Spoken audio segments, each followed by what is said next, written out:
Welcome back to the platform olympiad वाला, सबको पढ़ाने वाला, सब कुछ पढ़ाने वाला। और मैं आमिर अंसारी, आपका अपना मास्टर, घर का मास्टर। ओके, फाइनली हम ओलंपियाड बेस कैंप की सीरीज के फिजिक्स के लास्ट लेक्चर पे आ चुके हैं। छोटी छोटी मगर मोटी बातों को हमने कवर करते हुए इस सीरीज को बनाया है कि आप अगर कहीं पर भी जाकर फिजिक्स का डिस्कशन करना चाहें तो इन लेक्चर्स को देखने के बाद आप इजीली वो कर पाएं। ठीक है, ये एक बेस कैंप जो होता है, बेसिक ट्रेनिंग, जो बेस चीजें हो इनके बारे में पता हो तो आप कहीं पर भी जाकर फिजिक्स की दुनिया शुरू कर सकते हो, पढ़ना, डिस्कशन करना, बातें कर सकते हो। तो आज इसी सीरीज में जो लेक्चर आज होने वाला है वो है work and energy. Work, energy and power, ये अपने आप में पूरा नाम है। मैं पावर को भी थोड़ा सा साइडलाइन कर देता हूं, वर्क और एनर्जी के बारे में ही बात करने वाला हूं। किसके बारे में? वर्क और एनर्जी के बारे में। सवाल ये उठता है कि वर्क एंड एनर्जी, इस चीज को पढ़ने का सिग्निफिकेंस क्या है, हम इसको फिजिक्स में क्यों पढ़ रहे हैं? ये सवाल सबसे ज्यादा अहम है अभी शुरुआत करने से पहले। तो बिना किसी बकवास के मैं लेक्चर शुरू करना चाहता हूं, तो तुम भी जल्दी से मेरे साथ आओ, कॉपी पेन निकालो, नोट्स बनाने शुरू करो, आज की वीडियो को शुरू करते हैं। जुबाक आओ। तो बाबा, बात यह है कि मैं आपसे ये बात करूं कि वर्क एंड एनर्जी का डिस्कशन ही क्यों, वाई वी नीड। ओ, कहा जा रहे बेटे? हाँ, वर्क एंड एनर्जी के बारे में बात करूंगा मैं। तो वर्क एंड एनर्जी है क्या? वर्क एंड एनर्जी ये क्या चीज है, ये क्यों पढ़ रहे हैं, ऐसा वैसा मैं इसके बारे में थोड़ी सी बात करना चाहूंगा। तो सबसे पहले बेटा, हमने क्या पढ़ा था? मोशन को पढ़ा था, काइनेमैटिक्स को डिस्कस किया था। तो काइनेमैटिक्स मतलब पार्टिकल के मोशन की स्टडी की। पार्टिकल कहां से चला है, कितने एक्सेलरेशन के साथ, कितनी वेलोसिटी के साथ उसने अपना मोशन स्टार्ट किया, और किस टाइम पे वो कहां मिलेगा। बात समझ में आई क्या? कहां मिलेगा, कितनी वेलोसिटी, कितने एक्सेलरेशन के साथ मिलेगा, इस तरह की बातें हमने खूब की हैं। और ये मोशन स्ट्रेट लाइन हो सकता है, ये कर्वीलीनियर हो सकता है, ये किसी भी तरीके का पाथ ले सकता है। काइनेमैटिक्स बेसिकली मोशन की स्टडी है। उसके बाद हमने कॉज ऑफ मोशन पढ़ा कि इसको चला कौन रहा है, what is the cause of motion, यानी कि हमने फोर्स के बारे में बात करी। फोर्स आई तो एक्सेलरेशन आया, एक्सेलरेशन आया तो बाकी सब चीजें होने लगी। ठीक है। अब यहां अहम बात एक ये आती है कि कई बार जो फोर्सेस होती हैं वो वेरिएबल होती हैं। कई बार जो फोर्सेस हैं वो वेरिएबल हैं। दो पार्टिकल्स के बीच में जो इंटरेक्शन है वो डिस्टेंस पे डिपेंड करता है। जैसे कि हमने इलेक्ट्रोस्टैट्स के एक बेसिक लेक्चर में देखा कि एक चार्ज पार्टिकल दूसरे चार्ज पार्टिकल को अट्रैक्ट कर रहा है या रिपेल कर रहा है, और ये अट्रैक्शन और रिपल्शन वाली जो फोर्स है, यानी कि कूलम्बिक फोर्स है, वो इस डिस्टेंस पे डिपेंड करती है। तो अगर इस चार्ज पार्टिकल को मैं फिक्स कर दूं और इस चार्ज पार्टिकल को मैं फ्री छोड़ दूं, तो ये जब आ रहा होगा तो आते आते ये जो इसके ऊपर ये वाला जो है चार्ज पार्टिकल, इस वाले चार्ज पार्टिकल पर जो फोर्स लगा रहा है वो इस डिस्टेंस पे डिपेंड करता है। तो डिस्टेंस जैसे जैसे कम होता चला जाएगा, force, hello hello hello, check check check, 1 2 4। तो ये जो डिस्टेंस है ये जो कम होता जा रहा है, तो यहां पर फोर्स भी बढ़ती जा रही है। ठीक है। अब मैं आपसे एक बात करूं कि यार बताओ कि अब इस चार्ज पार्टिकल का यहां से चलने के बाद इस वाले पॉइंट तक आने पर कितनी वेलोसिटी हो जाएगी। अब तुम कहो कि यार यहां से इसने रिलीज किया, फोर्स यहां पर अलग थी, यहां पर अलग थी, यहां पर अलग थी, यहां पर अलग थी, यहां पर अलग थी, ओ माय गॉड, फोर्स अलग अलग है, ओ माय गॉड, एक्सेलरेशन अलग अलग है, ओ माय गॉड, तो rate of change of velocity भी अलग अलग है। अब मैं ना तो इक्वेशंस ऑफ मोशन यूज कर सकता, तो फिर मैं क्या करूंगा, एक छोटे सा एनालिसिस लूंगा, छोटे से डिस्टेंस में जो चेंज आया उसके छोटा सा एनालिसिस लिख के फिर इंटीग्रेशन का सहारा लूंगा। ये मेरे पास एक रास्ता है। ठीक है। लेकिन कई बार इंटीग्रेशन इतना आसान नहीं होता, तो मैं फंस जाता हूं, फिजिक्स अप्लाई कर देता हूं, मैथ्स पकड़ लेती है। मैं इंटीग्रेशन को बाईपास करना चाहता हूं, मैं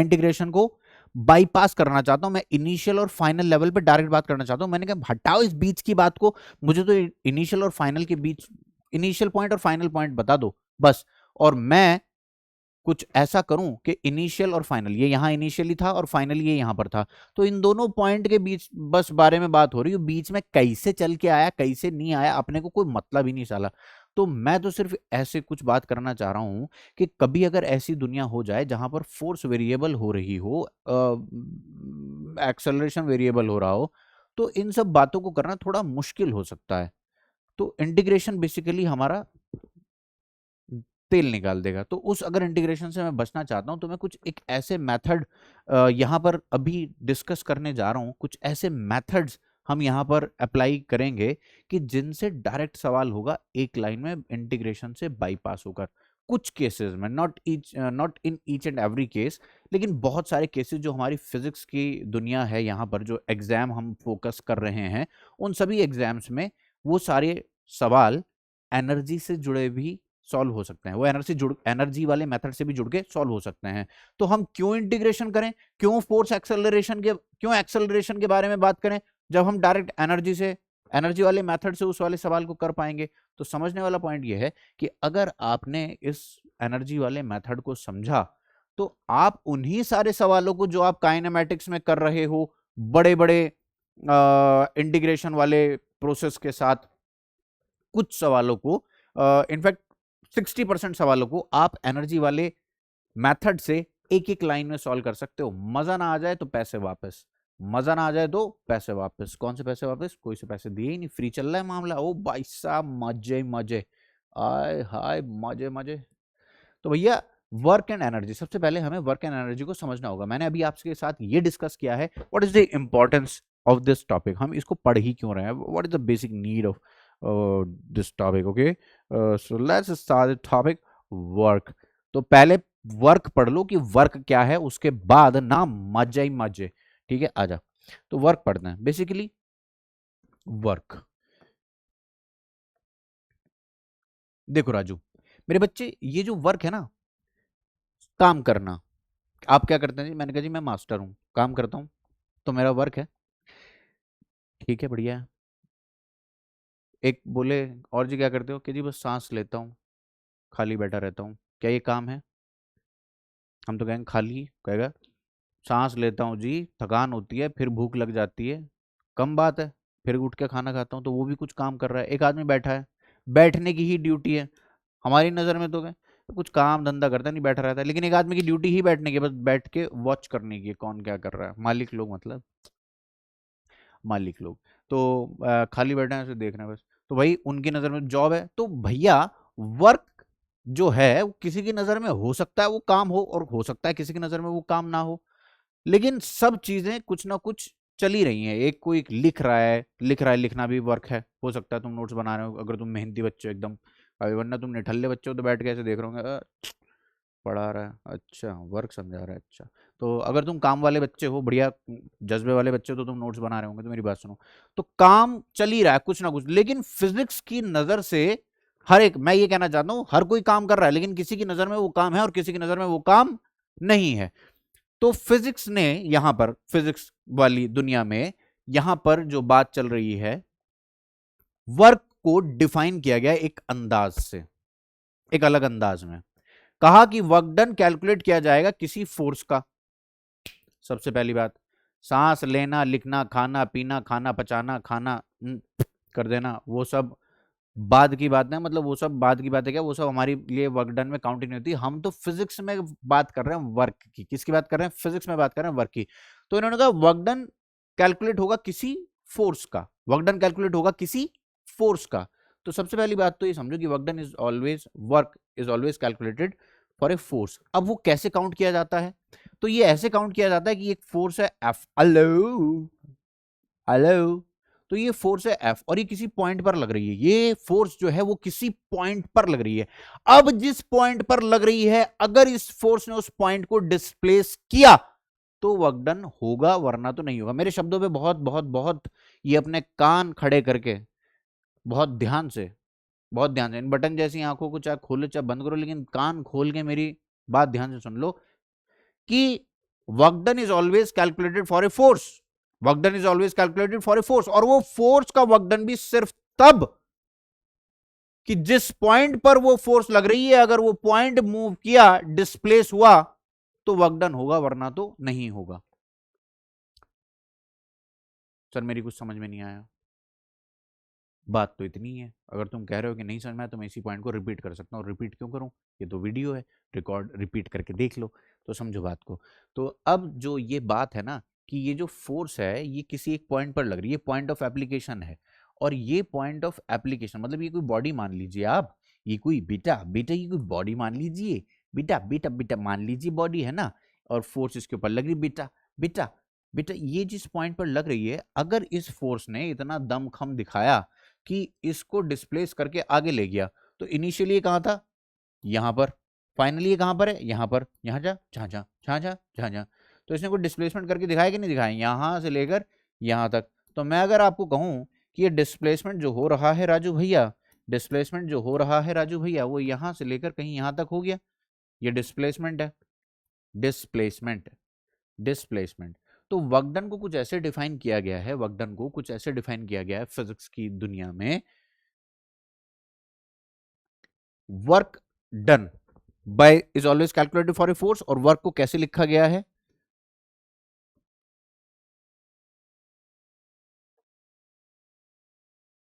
F vector dot S vector. कैसे डिफाइन किया गया है, F vector dot S vector, the dot product of force and displacement. समझ में आ रही बात इतनी, oh my God what happened. हाँ तो मैं क्या कह रहा था, समझ में आ रही बात है भैया, कि मतलब ये जो फोर्स लग रही है, ये जिस पॉइंट पर लग रही है, अगर वो पॉइंट डिस्प्लेस हुआ तो ही कहा जाएगा कि यार वर्क डन हो रहा है। अब ऐसा नहीं कि मैं मतलब इस दीवार, मेरे एक सर हैं वो कहते हैं कि अब ऐसा नहीं कि भाई मैं इस दीवार को पेलता रहूं मुक्के से और मैं तो थक जाऊंगा, पसीना आ जाएगा, और फिजिक्स वाले कह रहे वर्क डन ही नहीं हो रहा। ठीक है, तो हाँ वो वाकई में फिजिक्स की नजर से वर्क डन नहीं है। मतलब एक बच्चा यहाँ पे खड़ा है, खड़ा खड़ा धूप में सूख गया, कह रहा भाई मैं तो पसीने निकल गए, तेल निकल गया, और तुम कह रहे कोई वर्क डन नहीं हुआ, तो हाँ भाई वाकई तुम्हारा कोई वर्क डन नहीं हुआ। एक बच्चा आया, इस डब्बे पे फोर्स लगा रहा है, इस डब्बे पे फोर्स लगा रहा है, दम निकल गया उसके, डब्बा हिला नहीं, वो कह रहा मैं तो थक गया, लाओ पैसे। उन्होंने कहा भाई ये कहीं बात के पैसे, वर्क डन तो तुम्हारा हुआ नहीं। तो ये सब बातें तुम्हें समझ में आ रही, तो फिजिक्स की नजर से मैंने तुम्हें बताया ना कि भाई एक आदमी है, उसके कुर्सी पे बैठने के ही पैसे हैं, बस आगे वो ऐसे देखता है, अब मालिक लोग मतलब, ठीक है, तो किसी की नजर में तो वो काम है ही नहीं, किसी की नजर में तो वो काम है ही नहीं, लेकिन उसका काम ही वही है। तो किसी की नजर में क्या काम है क्या नहीं, ये एक अलग बात है। फिजिक्स ने अपनी एक अलग डेफिनेशन दी कि भैया वर्क डन कैलकुलेट होता है किसी फोर्स के लिए, सबसे पहली बात। और दूसरी बात ये कि वर्क डन तभी होगा जिस पॉइंट पर फोर्स लगी, अगर उस पॉइंट ने कुछ डिस्प्लेसमेंट दिया तो ही वो फोर्स का वर्क डन काउंट होगा। बात समझ में आई क्या? तो हमने मैथमेटिकली इस बात को ऐसे लिख दिया, ठीक है। वर्क डन, वर्क डन को कैसे डिफाइन करें, इंग्लिश में लिख दूं एक लाइन, बुरा ना मानो तो,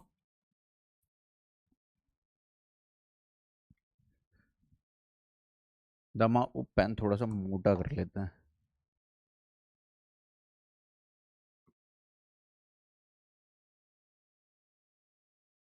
the amount of work, the amount of work done bye a force is defined as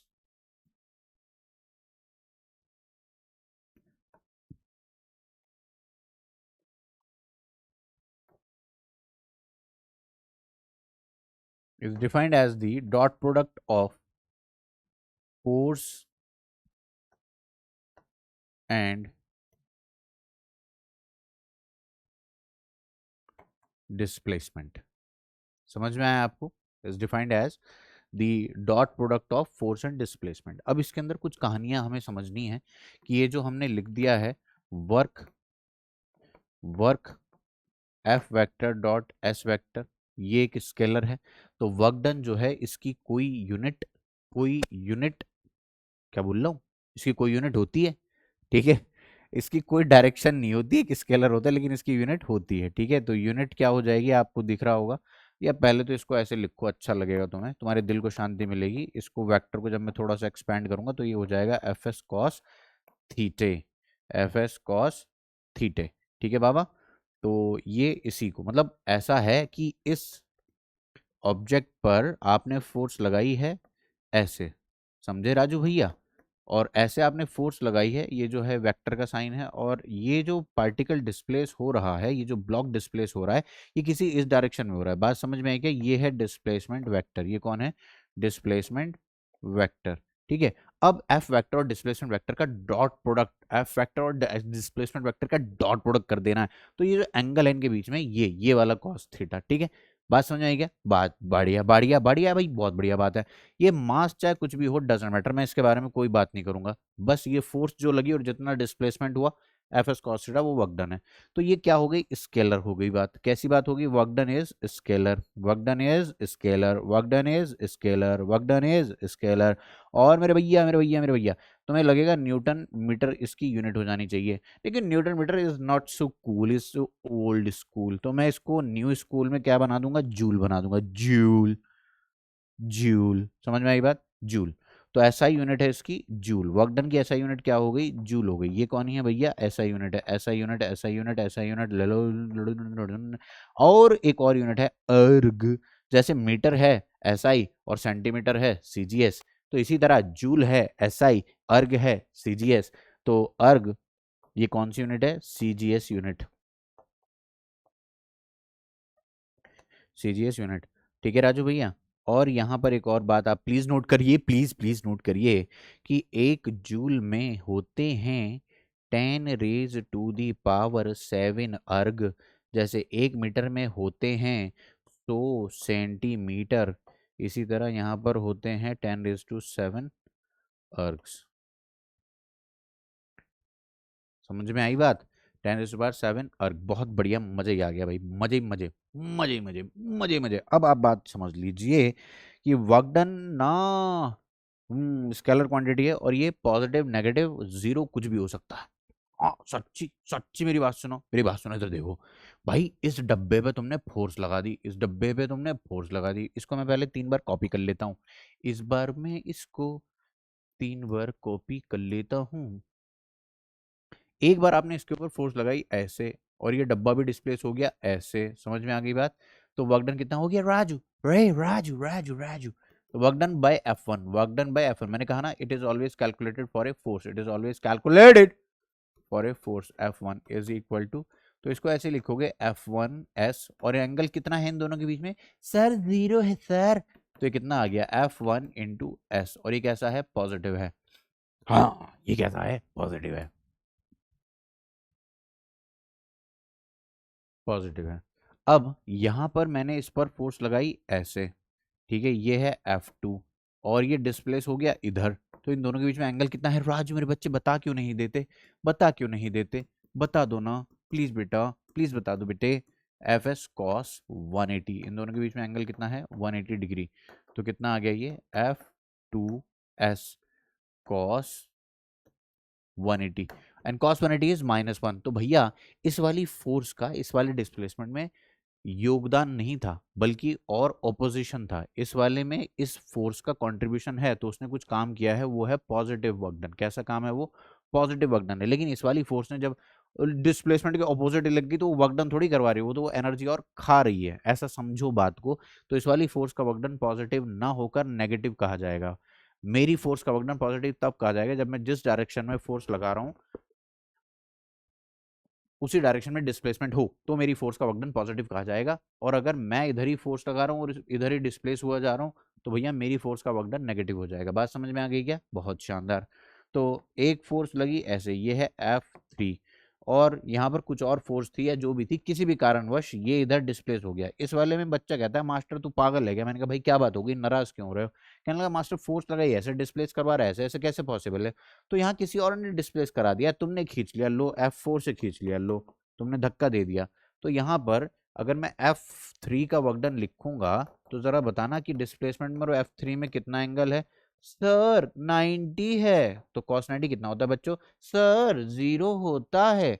तो भैया cos 90 अगर 0 है, तो ये तो प्रोडक्ट ही 0 हो गया। और अगर ये वर्क डन 0 हो गया, तो हम क्या कहेंगे कि भैया इस F3 का कोई वर्क डन नहीं है, इस F3 का कोई वर्क डन नहीं है। तो समझने वाला पॉइंट ये है कि ये वाला वर्क डन पॉजिटिव है कब? जब जब जिस डायरेक्शन में फोर्स लगाई जा रही हो उसी डायरेक्शन में कहीं डिस्प्लेसमेंट हो रहा हो, तो उसका मैं वर्क डन क्या कहूंगा? पॉजिटिव कहूंगा। लेकिन अगर जिस डायरेक्शन में तुमने फोर्स लगाई उसके अपोजिट डायरेक्शन में डिस्प्लेसमेंट हो रहा है, तो उस फोर्स का वर्क डन नेगेटिव कहा जाएगा। और अगर तुमने जिस डायरेक्शन में फोर्स लगाई उस डायरेक्शन में आगे पीछे घंटा कोई वर्क डन नहीं हो रहा, उसके परपेंडिकुलर डायरेक्शन में कहीं डिस्प्लेसमेंट चल रहा है, उस केस में उस फोर्स का वर्क डन जीरो हो जाएगा, कि उसका कोई योगदान नहीं है, कोई योगदान नहीं, ना ऑपोजिशन है ना सपोर्ट है, उसका कॉन्ट्रीब्यूशन जीरो है। बात समझ आ गया, तो वर्क डन भी जीरो कहा जाएगा। हाँ, F4 का अगर यहाँ पर वर्क डन लिखा जाएगा तो definitely it will be positive, लेकिन F3 का अगर वर्क डन लिखोगे तो वो जीरो आएगा ना भैया, जीरो। बढ़िया बढ़िया, वेल डन माई बच्चा, वेल डन। मजा ही मजा, मजे मजे, आग लगे, मजे मजे। तो भैया यहाँ पर ये जो बात है ना, ये वर्क डन पॉजिटिव भी हो सकता है, वर्क डन पॉजिटिव भी हो सकता है, वर्क डन नेगेटिव भी हो सकता है, और वर्क डन जीरो भी हो सकता है। जीरो जीरो जीरो, यहाँ पर ये सुनो, जब एंगल, यहाँ पर सबसे पहले इसकी बात कर लेते हैं, पॉजिटिव कब, जब एंगल लेस देन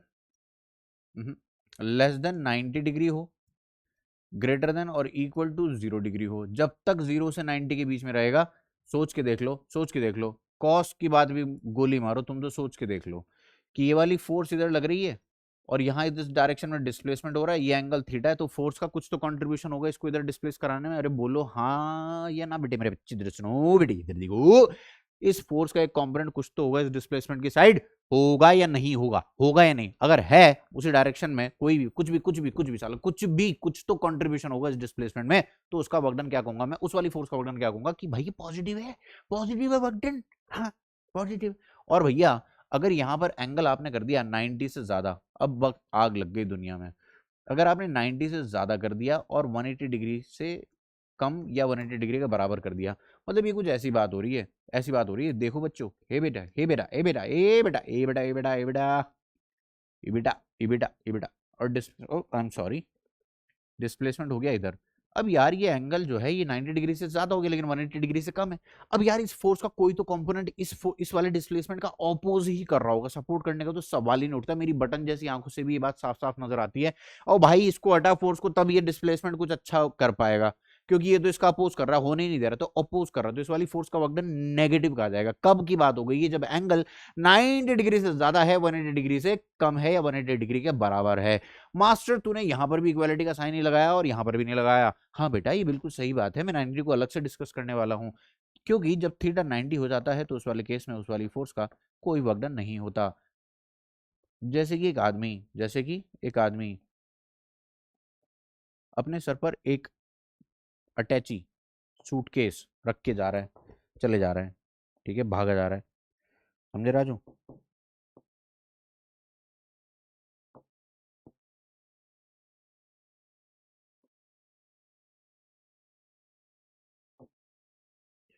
और टांगे सही बनाओ, ठीक है। तो ये चला जा रहा है, तो भैया इस वाले केस में जो ये आदमी है, जरा ध्यान से सोचिए, ये आपसे जुड़ा हुआ केस है। आपने कोई ऑब्जेक्ट ऐसे सर पे उठाया और आप ऐसे चल रहे हो, तो आपने उस ऑब्जेक्ट को डिस्प्लेस किस डायरेक्शन में कराया है बेटा, इस डायरेक्शन में कराया है। और आपने उस ऑब्जेक्ट पे फोर्स कहाँ लगा रखी है बेटा, सर ऊपर लगा रखी है, ऐसे होल्ड कर रखा है। तो क्या हो रहा है, समझ में आ रही बात? तो आपने उसके ऊपर फोर्स लगाई है ऊपर की तरफ और डिस्प्लेस आप कर रहे हो इधर की तरफ, तो how is it possible body, you are applying force in this direction and you are displacing it in perpendicular direction? How can you say that this force is doing work? काम तुमने किया है, तुम अपने घर पे मजदूर बुलाओ बेटा, मजदूर बुलाओ और मजदूर से कहो बेटा ये भैया जी इसको सामान को उठा के जरा उधर फेंक के मार दो, वहां रख के आओ, वहां रख के आओ। और जब वो जाते हुए कहने लगे "ए भैया पैसे दो हमारे आज के", तो तुम कहो सर आपका वर्कडन तो जीरो है, आपका वर्कडन तो जीरो है। ऐसा तुम्हें सबक पढ़ाएगा ना कि अच्छा आज मैं बताऊं तुझको सब वर्कडन जीरो कैसे। तो मैंने कहा ना अलग अलग नजर से, तो फिजिक्स की नजर में वो वर्कडन नहीं है, फिजिक्स में की नजर में उस फोर्स का कोई वर्कडन नहीं है। एक एच सी वर्मा साहब की भी एक वीडियो है, जो टीवीएफ, एच सी वर्मा साहब की वीडियो नहीं है वो, टीवीएफ वालों ने कुछ एक वीडियो बनाई थी, एक वीडियो है स्पूफ टाइप, तो उसमें उनका नौकर दिखाया गया है और नौकर से पूछा जाता है कि भैया क्या बात है, कह रहे मालिक पगार ही नहीं देते, कि काय बात के लिए, कि कहते हैं कि तू जिस बेड से उठता है, सुबह उठता है और रात को जाके वहीं पे लेट जाता है, जाके इधर उधर घूम घाम के तू वहीं जाके लेट जाता है, तो तेरा डिस्प्लेसमेंट तो जीरो है, तेरा डिस्प्लेसमेंट तो जीरो है। अगर डिस्प्लेसमेंट जीरो है तो तेरा नेटवर्क डन भी जीरो है, इसलिए तुझे कोई पगार नहीं मिलेगी। बात समझ में आ रही कि नहीं आ रही?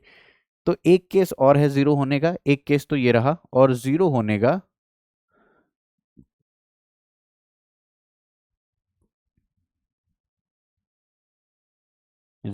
का एक केस तो ये है और एक केस ये है, when displacement is zero.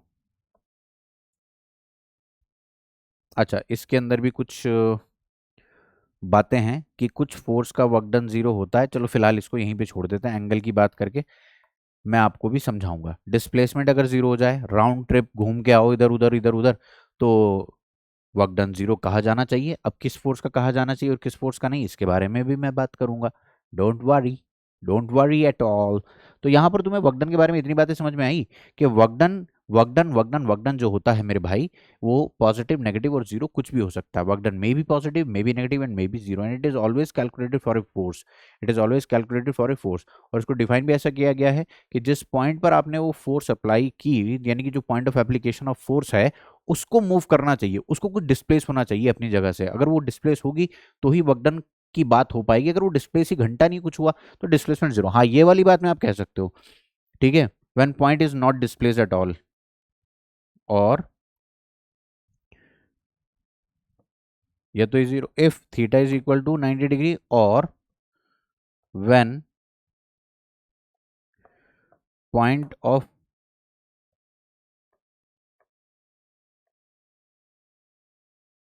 Application of force is not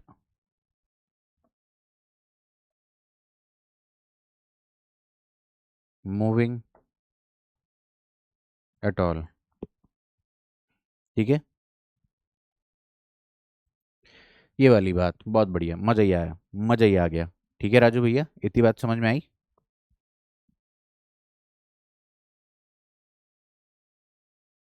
इस वाले पॉइंट पे मैं थोड़ी सी बात और कर सकता हूँ, बहुत थोड़ी सी बात और कर सकता हूँ। फिलहाल वक्त की नज़ाकत को जरा ध्यान में रखते हुए मैं थोड़ी सी बात और कर सकता हूँ, don't worry.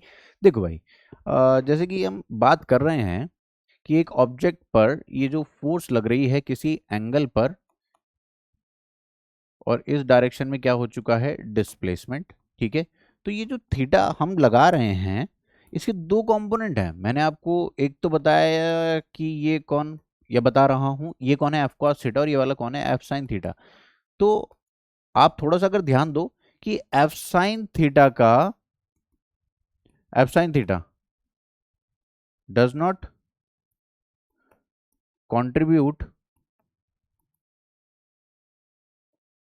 In S displacement,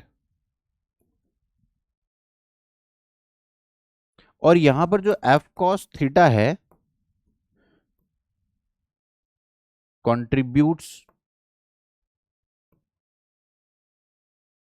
contributes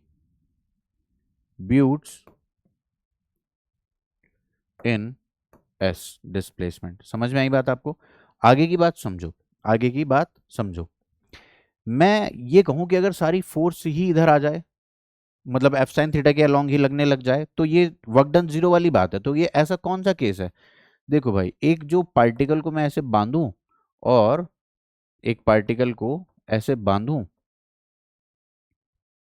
और उसको घुमाने लग जाऊं, उसको मैं घुमाने लग जाऊं, तो उसको अगर मैं घुमाऊंगा, तो ये जो टेंशन इन स्ट्रिंग है, मैं एक बार प्लीज गोला बना दूं, गोला इंपॉर्टेंट है। एक पार्टिकल को यहां पर बांध के जो मैं घुमा रहा था ना, ध्यान से सुनना, तो यार ये घूम रहा है, ऐसे मूव कर रहा है, इस वाले पॉइंट पर इसके पास वेलोसिटी है ऐसे, यहां पर जो फोर्स लग रही है वो टेंशन है जो सेंट्रीपिटल फोर्स की तरह काम कर रही है। तो यार ये वाली फोर्स जो है ना, हमेशा हमेशा यहाँ पे एक छोटा सा डिस्प्लेसमेंट हुआ, फिर ये जब ये पार्टिकल यहाँ था, ये टेंशन ऐसे लग रही थी और डिस्प्लेसमेंट थोड़ा सा ऐसे हुआ, मतलब पार्टिकल की वेलोसिटी ऐसे थी। ठीक है, फिर जब ये यहाँ आया तो डिस्प्लेसमेंट ऐसे और पार्टिकल की वेलोसिटी ऐसे, और यहाँ पर ये रही टेंशन। तो टेंशन और वेलोसिटी एक दूसरे के परपेंडिकुलर हैं हमेशा, या यूं कहूं कि वो जो छोटे छोटे से डिस्प्लेसमेंट ले रहा है वो टेंशन के परपेंडिकुलर है, सेंट्रीपिटल फोर्स के परपेंडिकुलर है। तो सेंट्रीपिटल, इस वाली सेंट्रीपिटल फोर्स का कभी भी कोई वर्क डन काउंट नहीं होता। इस वाली फोर्स का, इस वाली सेंट्रीपिटल फोर्स का कभी भी कोई वर्क डन काउंट नहीं होता। चाहे तो आप इस वाले केस की बात कर लो, जैसे कि ये हमारा कौन है, सूरज भैया, ये कौन है, सूरज भैया, और ये कौन है, हमारी पृथ्वी रानी। अर्थ। तो ये जो अर्थ है क्या सन से ग्रेविटेशनल फोर्स के अट्रैक्शन में जुड़ी हुई है? तो यहां पर अगर ये अर्थ इसके चारों तरफ एक ऑर्बिट में घूम रही है, ये वाली फोर्स का वर्क डन हमेशा, कोई भी डिस्प्लेसमेंट आप लो, ये डिस्प्लेसमेंट ऐसे है, छोटा सा डिस्प्लेसमेंट, ठीक है, छोटा सा डिस्प्लेसमेंट यहां पर लिया, तो डिस्प्लेसमेंट हमेशा फोर्स के परपेंडिकुलर ही है, तो इस वाली फोर्स का कोई वर्क डन नहीं है। तो वर्क डन बाय टेंशन ये भी जीरो है, work done by F G is also zero. तो मैं कंक्लूड क्या कर सकता हूं मेरे भाई? तो मैं कंक्लूड ये कर सकता हूं कि work done bye centripetal force is always zero. Work done by centripetal force is always zero. Work done by centrifugal force is always zero.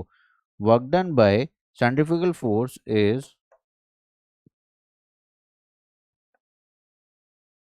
always zero. बात समझ में आई क्या? Work done bye centripetal force is always zero.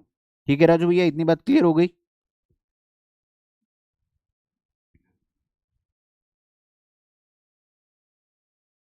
और work done किसी भी force का जब हम लिख रहे होते हैं तो इस बात से इंडिपेंडेंट होता है कि उसने कैसा मोशन किया।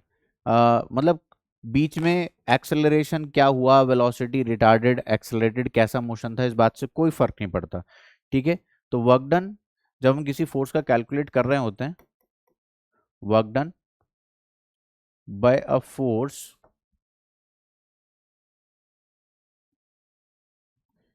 Is independent of type of motion.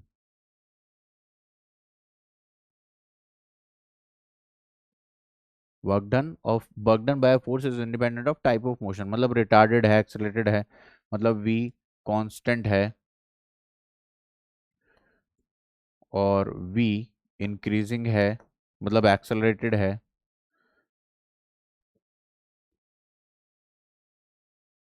Accelerated है या रिटार्डेड है, इस बात से कोई फर्क नहीं पड़ता। रिटार्डेड, ठीक है, कुछ भी हो, टाइप ऑफ मोशन से इंडिपेंडेंट होती है बात। जब हम किसी फोर्स का वर्क डन कैलकुलेट कर रहे होते हैं तो इस बात से इंडिपेंडेंट होती है बात कि टाइप ऑफ मोशन क्या है। क्या आपको मेरी बात समझ में आई? ठीक है, तो ये वर्क डन से रिलेटेड कुछ बातें मैं कर रहा हूँ आपके साथ। और वर्क डन क्या होता है ना कि ये स्केलर क्वांटिटी है, एल्जेब्रिक एडिशन बिल्कुल पॉसिबल है। ठीक है, वर्क डन इज, मतलब यहाँ पर मल्टीपल फोर्स लगा दो, F1 लगा दो ऐसे, ठीक है, F2 लगा दो ऐसे, F3 लगा दो ऐसे, F4 लगा दो ऐसे, अनगिनत फोर्सेस चाहे जितनी लगा दो, और यहाँ पे डिस्प्लेसमेंट कर रहा है ऐसे। तो वर्क डन नेट निकालना है अगर, तो वर्क डन बाय F1 आप सबका एल्जेब्रिक सम कर दो, work done by F2 plus work done by F3 plus work done by F4 plus work done by F5। ठीक है, algebraic addition of work is possible. क्या कहूँ?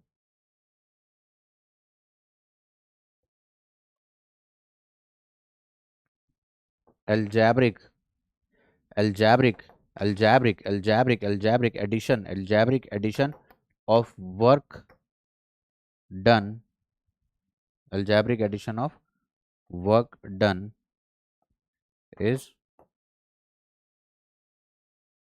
Possible. बात समझ में आ गई क्या? Algebraic addition of work done is possible. ठीक है राजू भैया, क्लियर हुई बात? ठीक है, नेक्स्ट बात करते हैं और कुछ।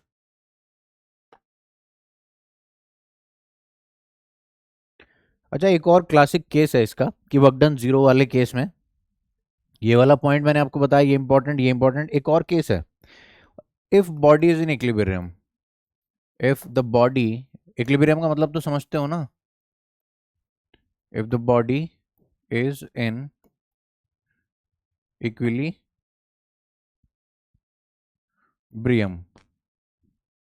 मतलब एफ नेट क्या है? जीरो है। अगर एफ नेट क्या है? जीरो। तो इस वाले केस में क्या होता है?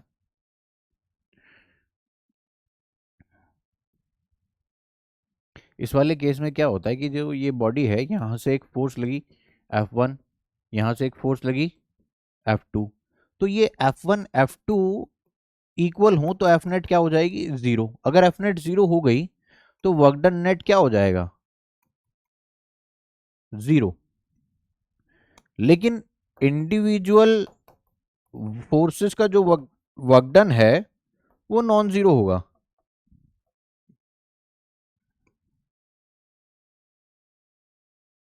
समझ में आ रही बात, कि इंडिविजुअल फोर्सेस का वर्क डन क्या होगा, नॉन जीरो। लेकिन अगर नेट वर्क डन की बात करेंगे तो वो जीरो हो जाएगा, क्योंकि F1 F2 इक्वल होंगी। समझ में आई बात, मतलब यहां पर ये बॉडी कांस्टेंट वेलोसिटी से चल रही है, v equals to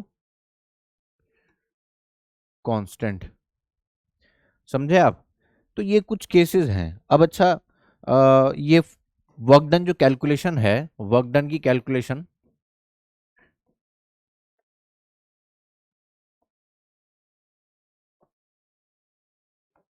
work done calculation में ध्यान देना। वर्क डन कैलकुलेशन में ध्यान देना, कुछ फॉर्मेट्स हैं। Case one, when force is constant.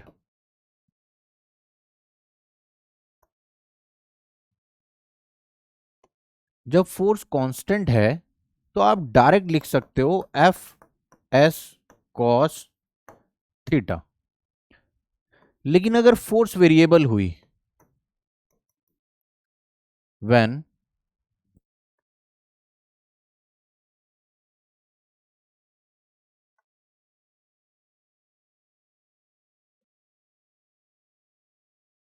Force is variable, तो आप इसमें अब direct F S cos theta नहीं लगा सकते। क्यों? क्योंकि इस पूरी जर्नी में जो ये चला है, एस डिस्प्लेसमेंट चला है, मान लो एफ क्या थी, कांस्टेंट थी, तो एफ एस कॉस थीटा से आपको पूरा वर्क डन मिल गया इस बॉडी का। लेकिन अगर फोर्स वेरिएबल है तो इतने सेक्शन में अलग अलग हिस्से में अलग अलग वर्क डन होगा, क्योंकि अलग अलग पॉइंट पे अलग अलग फोर्स है। अब मैं कौन सी फोर्स का लिख दूं, नहीं लिख सकता। तो मैं क्या करता हूं, यहां पर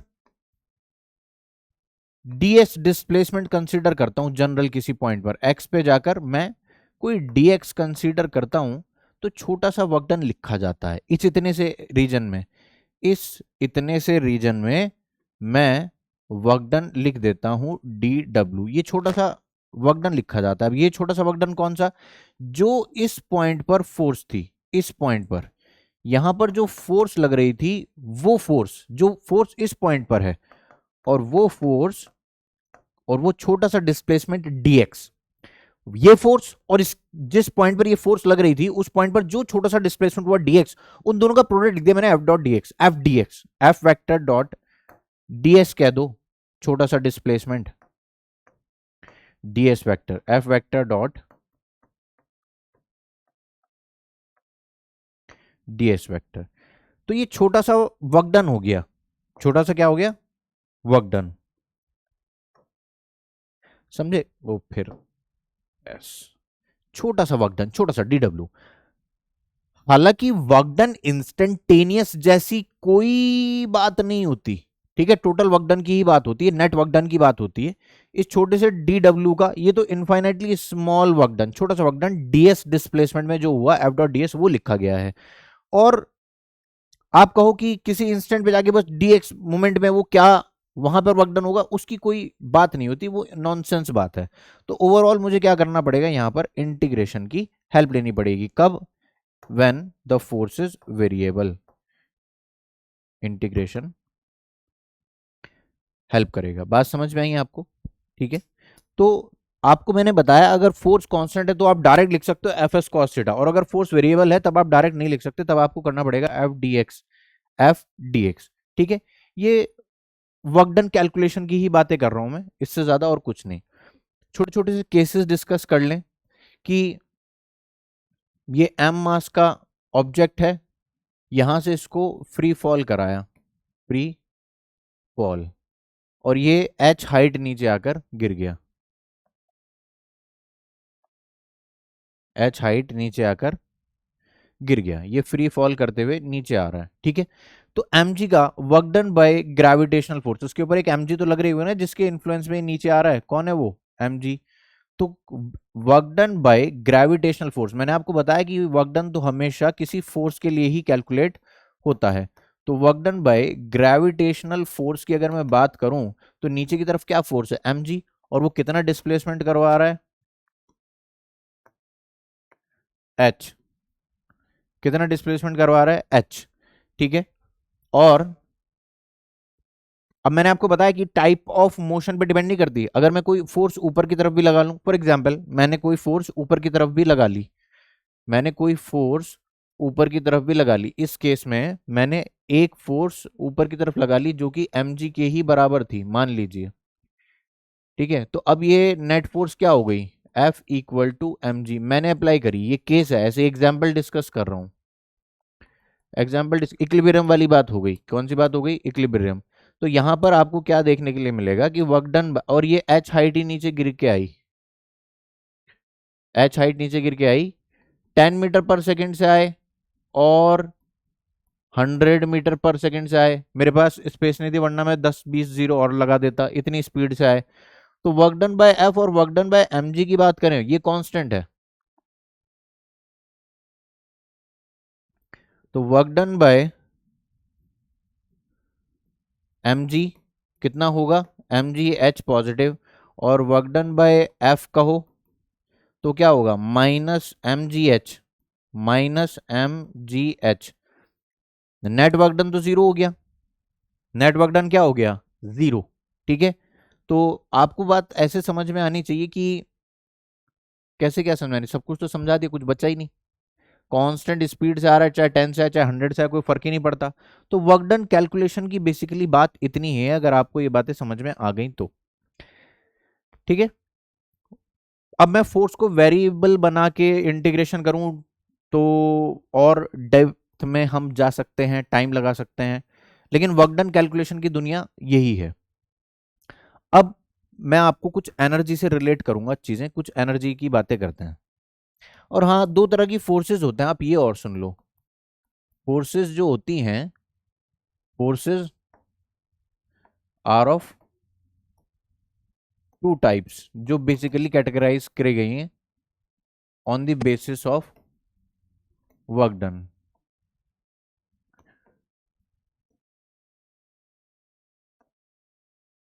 on the basis of work done, एक होती है कॉन्जर्वेटिव फोर्स और दूसरी होती है non conservative force.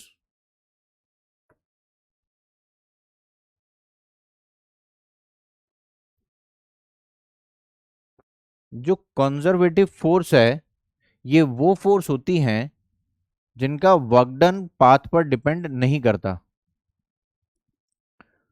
Those forces whose work done does not depend on path taken by the object।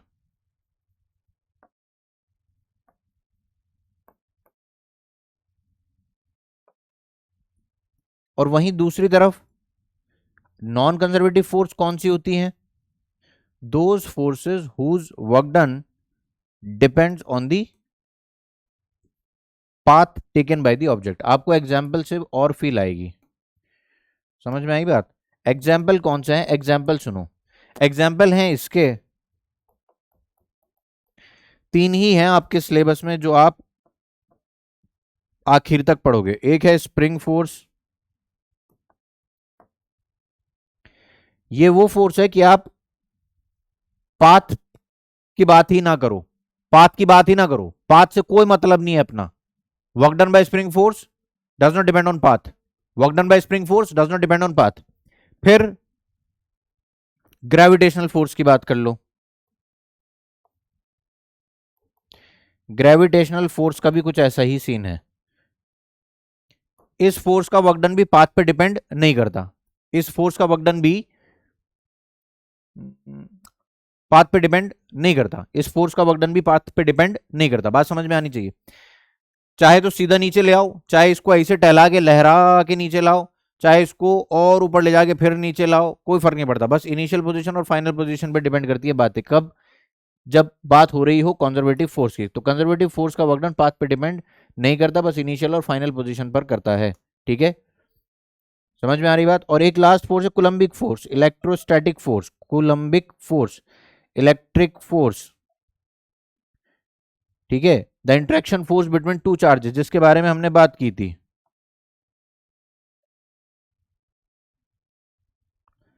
कुलम्बिक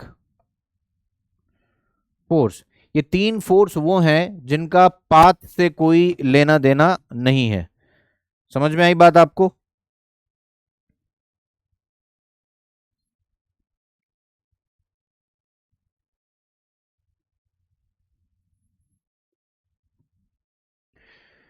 तो मैं यहां पे लिख देता हूं, depends only on initial and final position. बस इनिशियल और फाइनल पोजीशन पर डिपेंड करती है। बस इनिशियल, बस इनिशियल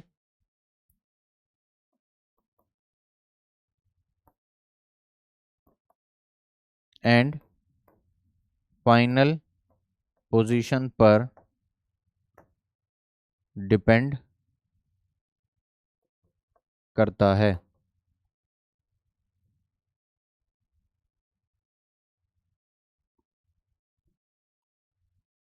समझे? Spring force, gravitational force, coulombic force.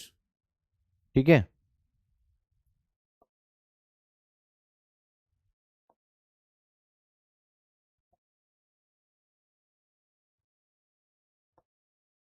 Coulombic force.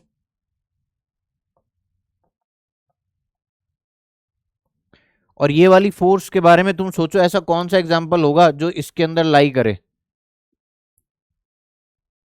एक ऐसी फोर्स जिसका वर्क पाथ पे डिपेंड करता हो। एक है फ्रिक्शनल फोर्स, एग्जाम्पल है यहां पर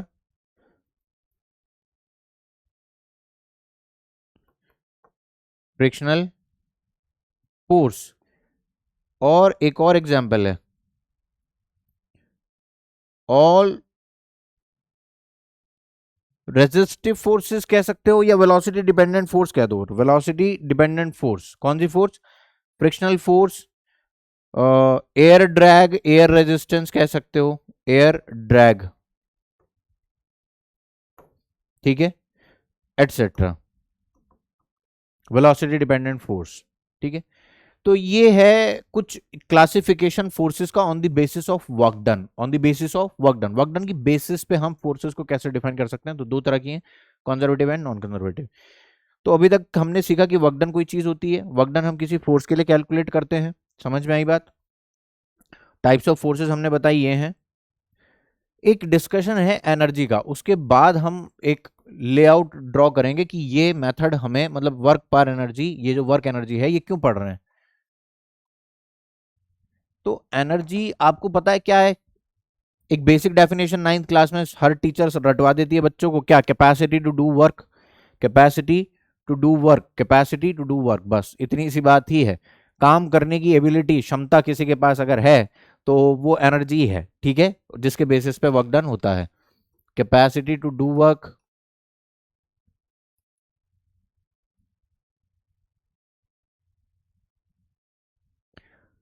अब ये एनर्जी भी ना कई तरह की होती है, वैसे कई सारी हो सकती हैं। काइनेटिक एनर्जी हो सकती है, पोटेंशियल एनर्जी हो सकती है, हीट एनर्जी हो सकती है, ठीक है, विंड एनर्जी हो सकती है, न्यूक्लियर एनर्जी हो सकती है, इलेक्ट्रिक एनर्जी हो सकती है। There are so many energies.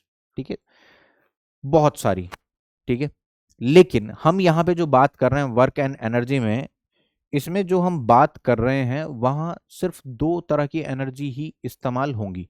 ठीक है, मैकेनिकल एनर्जी जिनको हम कहेंगे। एक तो है काइनेटिक एनर्जी, एक कौन है?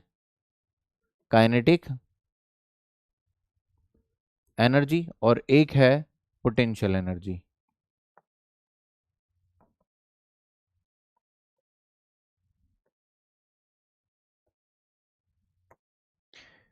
Kinetic energy, potential energy. Kinetic energy क्या है? एक ऐसी एनर्जी जो मोशन की वजह से जनरेट होती हो। ठीक है, energy possessed by the body because of its motion. और ये जो पोटेंशियल एनर्जी है, energy possess because of the position and configuration of object. मतलब पोटेंट कॉन्फ़िगरेशन एंड पोजीशन से क्या मतलब है, मतलब एक एम मास का ऑब्जेक्ट जमीन पे भी रखा है और उसको आप थोड़ी हाइट पे ले जाके रख दो, तो उन दोनों पोजीशन में डिफरेंस है, अंतर है, ठीक है। और कॉन्फ़िगरेशन से मतलब ये है एक स्प्रिंग है, आप उसको थोड़ा सा डिफॉर्म कर दो तो उसके अंदर एनर्जी, जो स्प्रिंग है अगर आपने उसको थोड़ा सा डिफॉर्म किया तो उसको छोड़ते हैं तो बहुत दूर तक जाता है। तो वो एनर्जी कहाँ से आई, वो आपने उसकी कॉन्फ़िगरेशन में कुछ बदलाव किया, आपने उसको कंप्रेस किया, और कंप्रेस किया तो उसने कुछ एनर्जी आपको दिखाई बना के कि मेरे अंदर भी कुछ एनर्जी हो सकती है, ठीक है। एक और है, आप उसको एक्सपेंड करो, आप उसको खींचो और खींच के फिर छोड़ दो, तो तब भी उसके अंदर एक एनर्जी भरी हुई होती है जिसको आप क्या कहोगे, स्प्रिंग की पोटेंशियल एनर्जी। समझ में आई बात? तो मैं यहाँ पे लिख देता हूं जल्दी से, एनर्जी पोजेस्ड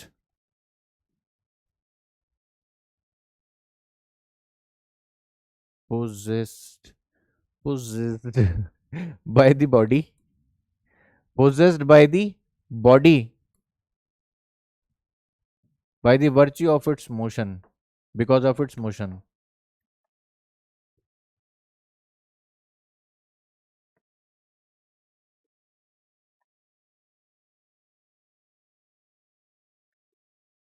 ठीक है, potential energy,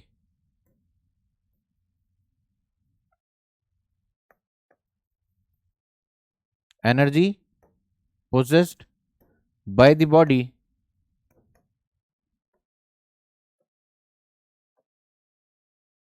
because of its position and configuration।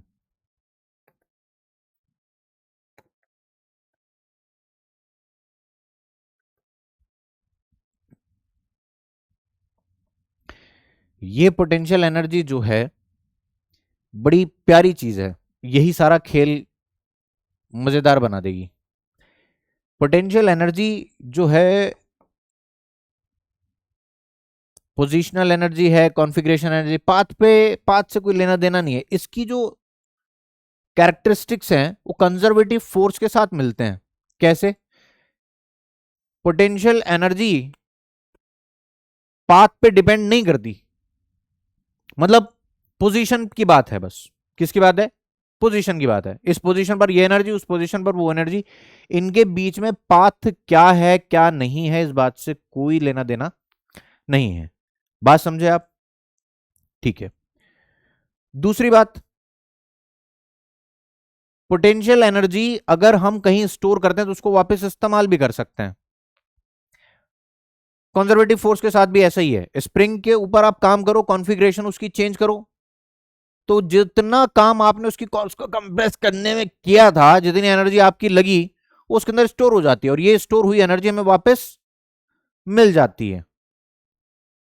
Kinetic energy के साथ ऐसा नहीं है। काइनेटिक एनर्जी आप, मतलब इस काइनेटिक एनर्जी को जो आपने दिया, इसको मैं आपको ये समझाना चाहता हूं,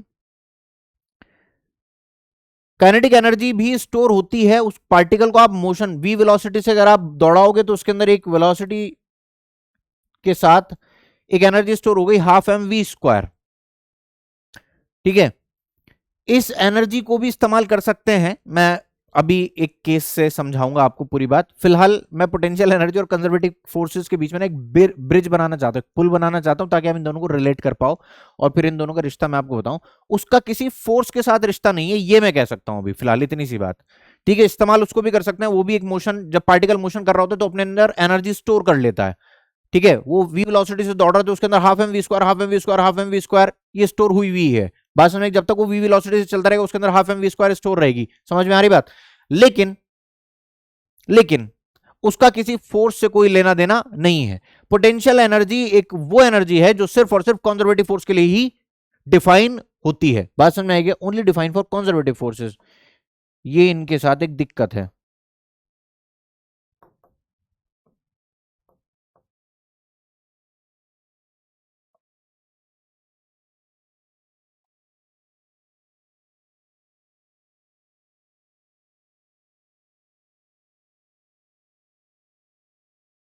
only defined for conservative forces. Conservative force में और चेंज इन पोटेंशियल एनर्जी में एक रिश्ता है, ठीक है। पोटेंशियल एनर्जी, मैं आपने जो बात बोली वो आप सब लिख लेना फटाफट से। क्या?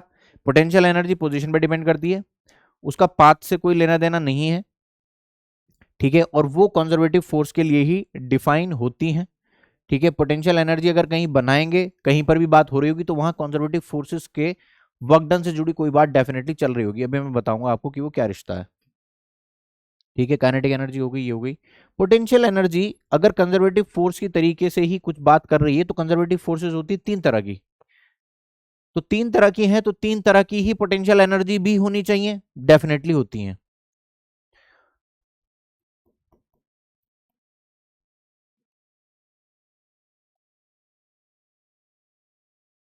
पोटेंशियल एनर्जी, पोटेंशियल एनर्जी एक होती है, तीन तरह की फोर्स हुई तो तीन तरह की पोटेंशियल एनर्जी। सबसे पहले किसकी?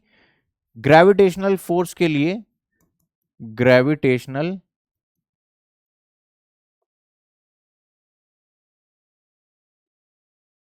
पोटेंशियल एनर्जी एक है। स्प्रिंग के अंदर स्टोर हुई वाली बात इलास्टिक पोटेंशियल एनर्जी।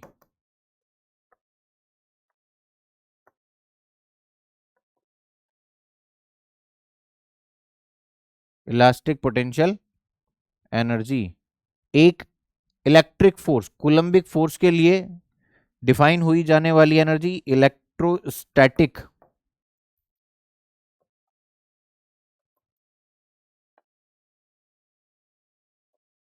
पोटेंशियल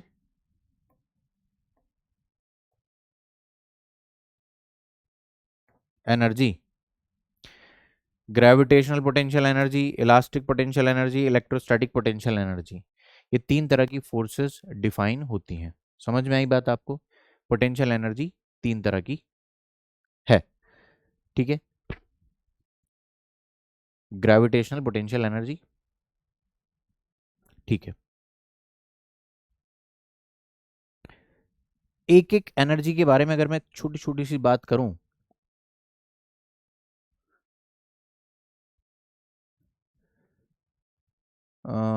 सबसे पहले आप रिलेशन देखो, relation between conservative force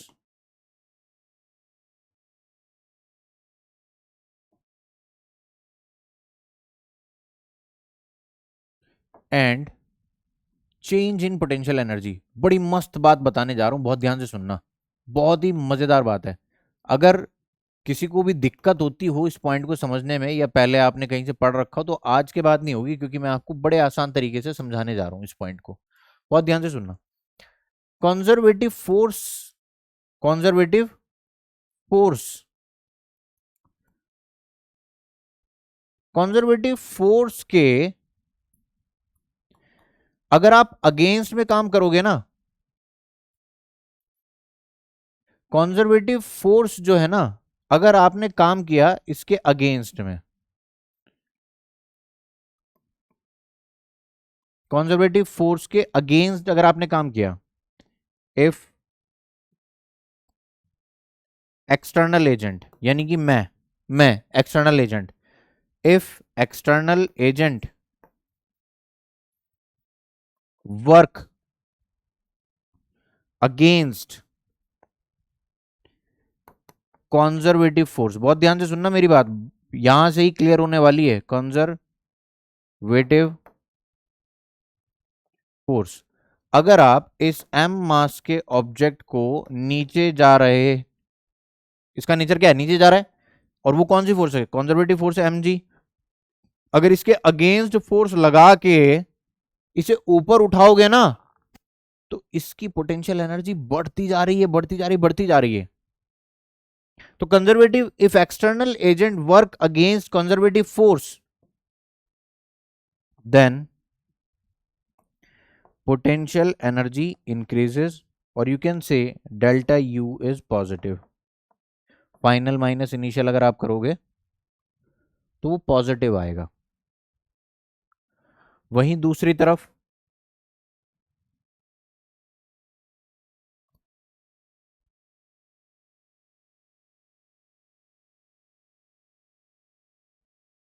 if external agent work in favour of,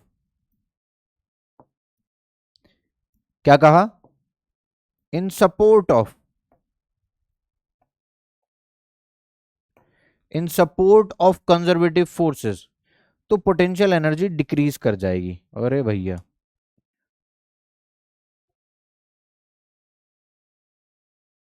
और यहां पर डेल्टा यू क्या हो जाएगा, नेगेटिव। समझने वाली बात है, मैं समझाता हूं। अगर ये mg नीचे ही आ रहा है और इसको आने दिया जाए, धीरे धीरे धीरे धीरे ला रहे हो, चाहे तुमने थोड़ी सी फोर्स लगाई ऊपर, ठीक है, और इसको धीरे धीरे नीचे आने दिया, ये mg से ही आ गया, कैसे भी आ गया, मतलब तुमने कोई फोर्स लगाई और जो फोर्स हो रही थी, फोर्स का वर्क डन था, वो mg के ही सपोर्ट में चल रहा है मामला, तो पोटेंशियल एनर्जी डिक्रीज होती है। ओवरऑल वर्क डन जो होगा mg का माना जाएगा। समझ में आई बात? मतलब यहां पर कंजर्वेटिव फोर्स के अगर सपोर्ट में काम होगा ना, अगर कंजर्वेटिव फोर्स के सपोर्ट में काम हो रहा है, तो पोटेंशियल एनर्जी डिक्रीज होगी, डेल्टा यू क्या हो जाएगा, नेगेटिव। मतलब फाइनल वाली जो पोटेंशियल एनर्जी है वो कम है इनिशियल वाली से। और यहां उल्टा है कि अगर अगेंस्ट कंजर्वेटिव, जैसे स्प्रिंग फोर्स की भी बात है, एक स्प्रिंग है, अगर मैं इसको कंप्रेस करूंगा तो स्प्रिंग फोर्स लग रही है बाहर की तरफ, मैं स्प्रिंग फोर्स के अगेंस्ट जा रहा हूं, एक्सटर्नल फोर्स लगा के मैंने इसको कंप्रेस किया किया किया किया खूब किया, तो मैंने स्प्रिंग फोर्स के अगेंस्ट में काम किया है, तो मेरा एक्सटर्नल वर्क डन इस स्प्रिंग में इसकी पोटेंशियल एनर्जी बन के स्टोर हो जाएगा। समझ में आई बात? और जब मैं mg मास को ऊपर लेके जा रहा हूं किसी हाइट पे, तो मेरा वर्क डन उसके अंदर उसकी ग्रेविटेशनल पोटेंशियल एनर्जी बन के स्टोर हो जाएगा। लेकिन अगर मैं इस स्प्रिंग को यहां कंप्रेस हुआ बैठा हो, कंप्रेस हुआ बैठा है ये, वैसे नेचुरल लेंथ इसकी ये है, यहां इसको होल्ड कर रखा है, अब ये मैं इसको धीरे धीरे, मेरी एक्सटर्नल फोर्स भी इधर लग गई और एफ एस स्प्रिंग तो लगी रही इधर, तो मैंने इसको खींचा, या जो भी स्प्रिंग फोर्स के सपोर्ट में मैंने काम करवाना शुरू कर दिया, तो इसकी पोटेंशियल एनर्जी घट रही है। इन बातों को थोड़ा सा सोचोगे तो मस्त रियलाइजेशन होगा कि मैं कहना क्या चाह रहा हूं, कि अगर कंजर्वेटिव फोर्स के अगेंस्ट जा रहे हो, तो तुम एक्सटर्नल फोर्स, कंजर्वेटिव फोर्स के अगेंस्ट काम कर रहे हो, तो उस सिस्टम की पोटेंशियल एनर्जी बढ़ेगी ही बढ़ेगी। समझ में आ रही बात? दो चार्जेस हैं, ये रहा Q1, ये रहा Q2।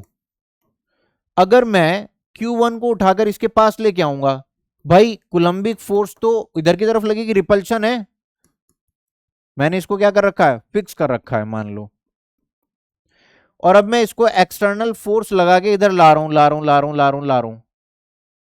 समझ रहे हो? तो ये कुलंबिक फोर्स के अगेंस्ट में मैं काम कर रहा हूं, मैं जो काम कर रहा हूं कुलंबिक फोर्स के अगेंस्ट में जा रहा हूं, तो इसकी तो पोटेंशियल एनर्जी बढ़नी है, क्योंकि इसके कंजर्वेटिव फोर्स के अगेंस्ट काम कर रहे हैं, जितनी पास लाऊंगा उतना ज्यादा रिपल्शन मस्त एकदम तैयार होगा, जैसे छोड़ो एकदम वहां मिलेगा। बात समझ में आई कि नहीं आई? जैसे मैं इसको यहां लाके छोड़ूंगा, जितनी पास लाके छोड़ूंगा उतनी दूर मिलेगा। क्यों? क्योंकि मैंने जितना वर्क डन किया अगेंस्ट कंजर्वेटिव फोर्स, ये कंजर्वेटिव नहीं कुलंबिक है, इलेक्ट्रोस्टैटिक फोर्स, इलेक्ट्रिक फोर्स लिख देता हूं कभी कंफ्यूज हो जाओ, तो इलेक्ट्रिक फोर्स के अगेंस्ट जितना मैंने काम किया, वो सारा का सारा इस सिस्टम की पोटेंशियल एनर्जी बन के इसमें स्टोर हो गया। अरे हाँ या ना? बात समझ में आ रही या नहीं आ रही? और अगर मैं यही एक्सटर्नल फोर्स इधर लगा देता, या ऐसे करता कि ये धीरे धीरे कंजर्वेटिव फोर्स काम करती, मतलब इधर कुलंबिक फोर्स के ही डायरेक्शन में ये चलने लगता, अगर ये मूव मैं इसको इधर करवा देता, तो पोटेंशियल एनर्जी घटनी शुरू हो जाती। तो कंजर्वेटिव फोर्स के अगर आप अगेंस्ट में काम करते हो तो पोटेंशियल एनर्जी बढ़ेगी। समझ में आ रहा है? और कंजर्वेटिव फोर्स के अगर सपोर्ट में काम होगा तो पोटेंशियल एनर्जी घटेगी। तो change in potential energy work done by conservative force के, या कंजर्वेटिव फोर्स से डायरेक्टली रिलेट करती है। कैसे रिलेट करती है?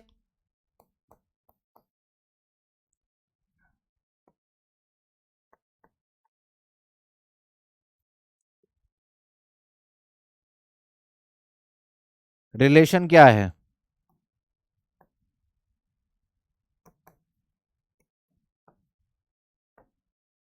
Work done by conservative forces,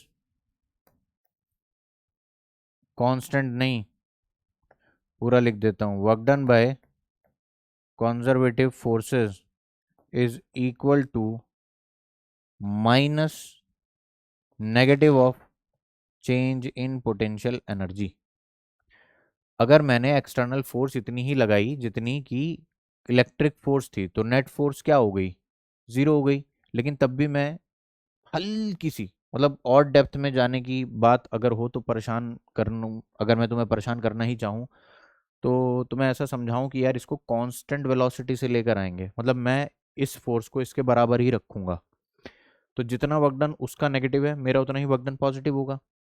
तो अगर मैं एक्सटर्नल फोर्स, अगर अगर ये external force F external is equal to F E, जैसे कि मैंने वहां पे कहा था कि F equal to M G है, एफ इक्वल टू क्या है, एम जी। देख लो, एक केस डिस्कस किया था ना यहाँ पे, कहाँ गया,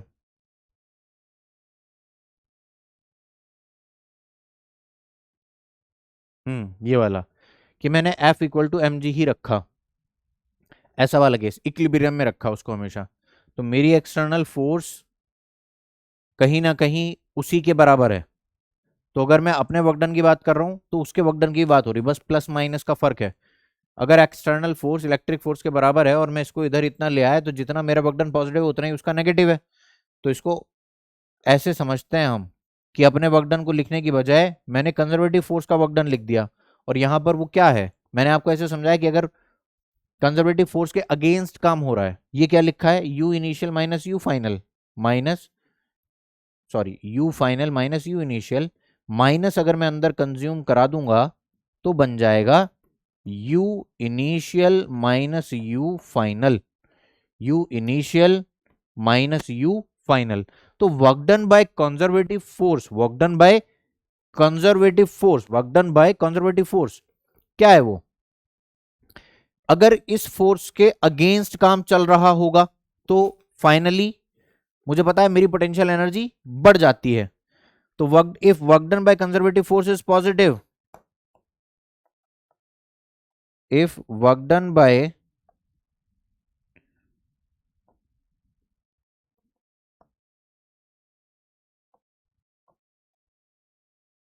conservative force is positive, then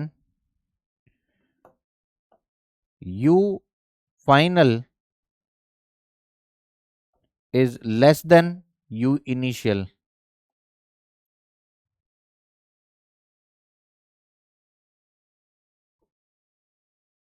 If work done by conservative force is positive, then u final is less than u initial. और यहां पर if work done by conservative force is negative, then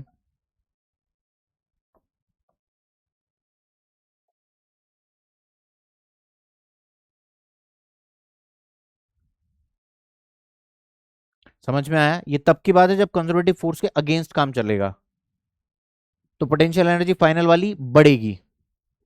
और अगर कंजर्वेटिव फोर्स का work done positive यानी कि उसके support में काम चल रहा है, तो फाइनल वाली कम होगी, पोटेंशियल एनर्जी घट जाएगी।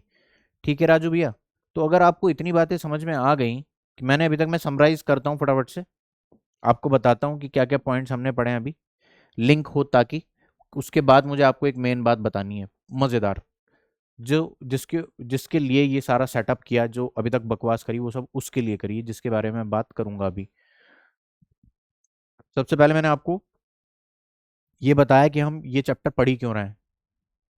कुछ वेरिएबल फोर्सेज हैं, जैसे कि स्प्रिंग है, जैसे जैसे खिसकता रहेगा लेंथ उसकी कम ज्यादा होती रहेगी, वो वेरिएबल फोर्स है, वो फोर्स, स्प्रिंग फोर्स चेंज होती रहेगी। ठीक है, अब उसका वर्क डन अगर लिखना हो, उसका वर्क डन लिखना हो, या उसकी वजह से मुझे ये बताना हो कि वेलोसिटी किस पॉइंट पर क्या होगी, ऐसी कुछ बातें अगर मुझे बतानी हो, तो मैं वर्क एनर्जी के मेथड से, एनर्जी वाले मेथड से मैं उस सवालों को डील करता हूं, ताकि मैं बीच वाले सारे झमेलों से बच जाऊं। इनिशियल पॉइंट और फाइनल पॉइंट पे बात होती है, देखो लिंक हो रही है मेरी बातें, मेरा पूरा डिस्कशन मैंने स्टार्टिंग में भी यही बोला था और अभी भी यही बोल रहा हूँ। तो इनिशियल पॉइंट और फाइनल पॉइंट के बीच में मेरी बात हो जाए, ताकि मैं इनिशियल पॉइंट पे बात कर लूँ और फाइनल पे कर लूँ, बीच वाले वेरिएबल वाले झमेले से मैं बच जाऊँ, इंटीग्रेशन से बच जाऊँ, वगैरह वगैरह, एनालिसिस करने से बच जाऊँ। तो मैंने यहाँ पे अभी तक क्या सीखा, मैंने कहा वर्क डन क्या कॉन्सेप्ट है, फिजिक्स की नज़र में वर्क डन का कॉन्सेप्ट क्या है, वर्क डन फोर्स के लिए डिफाइन होता है, कैसे कैसे फोर्सेज हो सकती हैं, वो बताई, कांस्टेंट फोर्स हो सकती है, वेरिएबल फोर्स हो सकती है, इनके वर्क डन कैलकुलेशन सीखे हमने। ठीक है, मैंने अभी एग्जाम्पल्स नहीं कराया आपको। उसके बाद एनर्जी के अंदर हम एंटर किए। हाँ, ये भी सीखा कि यार on the basis of work done there are two types of forces, conservative force और नॉन कंजर्वेटिव फोर्स, ये दो फोर्सेस हैं। ठीक है, उसके बाद हम एनर्जी वाले कॉन्सेप्ट पे आए। कंजर्वेटिव फोर्स के एग्जांपल दिए मैंने, कहा कि तीन होती हैं, कौन सी, ग्रेविटेशनल फोर्स होती है, स्प्रिंग फोर्स होती है और कोलम्बिक फोर्स होती है। ये वो फोर्सेस है जिनका वर्क डन पाथ पे डिपेंड नहीं करता, जिनका वर्क डन पाथ पर डिपेंड नहीं करता। मेरी बात समझना, समझ में आ रही है क्या बात आपको, जिनका वर्क डन पाथ पे डिपेंड नहीं करता। तीन तरह की फोर्सेस। और दूसरी फोर्स मैंने आपको बताई नॉन कंजर्वेटिव फोर्स, जो कि क्या है, एक फ्रिक्शनल फोर्स है, एक एयर रेजिस्टेंस वाली फोर्स है। ये फोर्सेस पाथ पे डिपेंड करती हैं। ठीक है, इन फोर्सेस का वर्क डन पाथ पे डिपेंड करता है। ठीक है, और ये एनर्जी खाती हैं। नॉन कंजर्वेटिव फोर्स क्या होता है, एनर्जी डिसिपेटिंग होती हैं ये। अगर इसको थोड़ा सा इसमें एक दो पॉइंट और ऐड कर दूं, ये कंजर्वेटिव फोर्सेस जितना वर्क डन है ना, ये जितना वर्क डन होता है ये सारा पे बैक भी कर देती हैं। ठीक है, ये कभी पे बैक नहीं करती। ये जो, जैसे कि एक एम मास को आप खुद ऊपर लेके जा सकते हो और वहां ले जाके छोड़ो, वो खुद नीचे आ सकता है, मतलब आप लेके जाओगे तो वो खुद नीचे आ जाएगा। पानी को ऊपर चढ़ाने के ही पैसे लगते हैं, मोटर लगा रखा है। तुम सोचो साला कहाँ पैसे लगते हैं, हम तो कोई पैसे नहीं लगते, पापा भरते हैं बिल, तो तुम थोड़ी भरते हो। तो मोटर जो लगा रखा है वो काम कर रहा है पानी को ऊपर चढ़ाने के लिए, और उसके तुम पैसे भर रहे हो। तो पैसे जो लगे वो पानी नीचे से ऊपर ले जाने के लिए लगे। अब ऐसा थोड़ी कि ऊपर भी मोटर लगा रखा है कि चल भाई अब नीचे जा, स्टोर तो तुझे कर लिया यहाँ छत पे लाके, अब नीचे जा, नीचे तेरी जरूरत है। ऐसा नहीं होता ना। वो जो ग्रेविटेशनल पोटेंशियल एनर्जी उसने अटेन की, जो mg फोर्स के अगेंस्ट आपने काम कराया, वो पानी जाके वहां स्टोर जो हुआ, उसके अंदर ग्रेविटेशनल पोटेंशियल एनर्जी स्टोर हो गई। उस ग्रेविटेशनल फोर्स के अगेंस्ट काम करना जितना भी था, जितना भी आपने काम किया, वो सारा उसके अंदर स्टोर हो गया एम जी एच बन के। ठीक है, समझना बात को। अब उसने उसी पोटेंशियल एनर्जी का इस्तेमाल करके नीचे आ गया बह के, उसी पोटेंशियल एनर्जी को खर्च करता रहा और नीचे आता रहा। यहां पर ऐसा कुछ नहीं हो सकता। फ्रिक्शनल फोर्स के अगेंस्ट जो हम, बाइक में हमने पेट्रोल भराया और हम यहां से कोटा से दिल्ली गए, गए, ठीक है, तो फ्रिक्शन फोर्स के अगेंस्ट ही तो हमारे ये पेट्रोल खर्च हुआ। अब ऐसा थोड़ी कि अब हम वहां ले जाके, जैसे ही हम अपना खूंटा छुटाएंगे, एंकर लगा दिया हमने ले जाके दिल्ली में और अब वहां रुके हुए, और जैसे ही वो खूंटा छुटाया, समझ रहे हो ना, कि मतलब जैसे खींच के लाके खूंटा वहां टांग दिया, अटक गया खींचे हुए, और जैसे ही छोड़ा वापस, ऐसा तो कुछ नहीं होता ना। या जब बैठे बाइक पे तो बाइक अपने आप वापस आ रही है, अपने आप तो नहीं आती ना, दोबारा आने के लिए भी पेट्रोल ही भराना पड़ता है, तो खर्चा हो रहा है। तो एनर्जी डिसिपेशन है, एनर्जी डिसिपेशन है। और एक और बात, जो मोटर से पानी भरते हो, पाइप कहीं से कहीं से कहीं से भी घूम के ऊपर तक जा रहा है, इस बात से कोई फर्क नहीं पड़ता, क्योंकि mg क्या है, कंजर्वेटिव फोर्स है। ग्रेविटेशनल फोर्स क्या है, कंजर्वेटिव फोर्स है, उसका वर्क डन पाथ पे डिपेंड करता ही नहीं। चाहे उसको कितना भी गोल गोल घुमा के ऊपर लेके जाओगे, इनिशियल और फाइनल पोजीशन के बीच में ही बात होती है। समझ में आ रही बात आपको? ठीक है, अगर पानी को ऊपर ले जाके नीचे वापस ले आओगे तो राउंड ट्रिप में कंजर्वेटिव फोर्स का जो वर्क डन होता है वो जीरो हो जाता है राउंड ट्रिप में। अगर पानी को ऊपर ले गए वापस ले आए तो उसका वर्क डन जीरो हो गया। यहाँ पे राउंड ट्रिप में वर्क डन जो है ना वो जीरो नहीं होता। इसको मैं थोड़ा सा और एक्सटेंड करता हूं।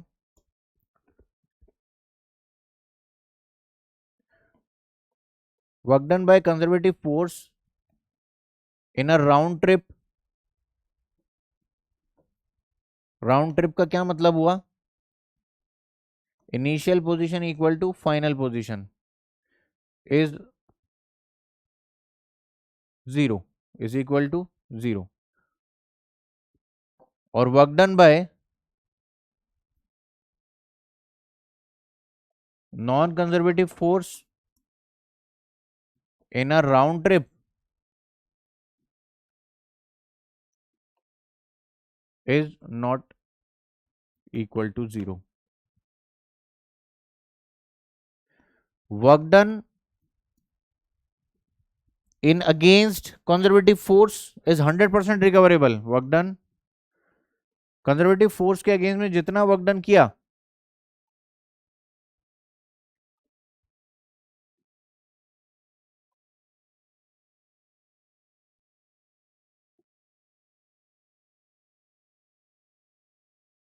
against conservative force is 100% recoverable।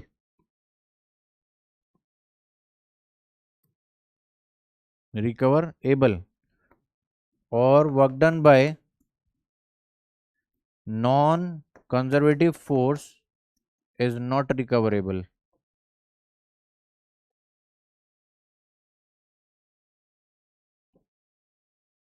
समझ में आ रही बात आपको? और भी बातें हैं खैर, और यहाँ पर पोटेंशियल एनर्जी डिफाइन होती है, जो मैंने रिश्ता आपको बता दिया कि पोटेंशियल एनर्जी के साथ क्या रिश्ता है। ठीक है, तो उसके बाद हमने एनर्जीज देखी। एनर्जी दो तरह की होती है, potential energy, kinetic energy. Mechanical की अगर हम बात करें, यूँ तो बहुत सारी हैं, लेकिन हम मैकेनिकल की बात करें तो ये दो ही होती हैं। तो मैकेनिकल एनर्जी में आपकी एक तो हो गई कौन सी, काइनेटिक एनर्जी, और एक हो गई आपकी potential energy. Kinetic energy and potential energy. अब यहां पर आपको एक एक पॉइंट सीखना है, जिसको आप क्या कहोगे, एक थ्योरम कहते हैं उसको, समझना, जिसके लिए हमने सारी तिकड़म की है, उसको हम कहते हैं work energy theorem.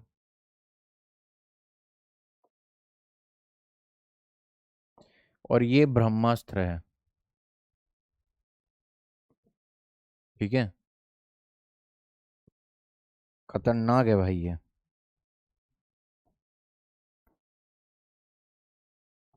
Work energy theorem है तो एक लाइन की, बस खत्म हो जाती है। बस कह रहा है किसी एक ऑब्जेक्ट पर जितनी फोर्सेस लगी हों,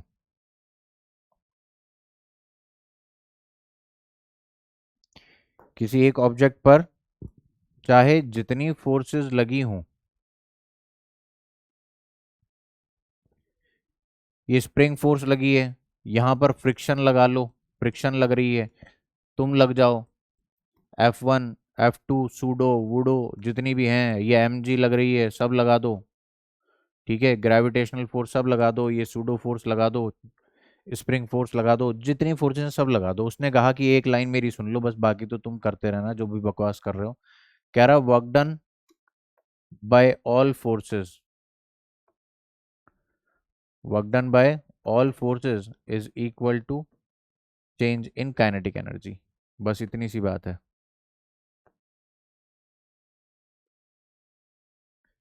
work done by conservative forces is equal to change in kinetic energy. Work done by conservative forces is equal to change in kinetic energy, बस इतनी सी बात है। अब ऑल फोर्सेस कौन सी हो गई? अगर मैं इस इतनी बात को ही यहाँ ब्रेक करूं, तो कितनी तरह की फोर्सेस हैं हमारे पास? तो दो फोर्सेस हैं, कौन कौन सी? Work done by conservative force plus work done by non conservative force, और ये किसके इक्वल है? Delta K E, change in kinetic energy. Kinetic energy final minus kinetic energy initial. Work done by conservative force को हम क्या लिख सकते हैं? ये तो डेल्टा के लिखा है, क्या लिखा है? ये डेल्टा के लिखा है।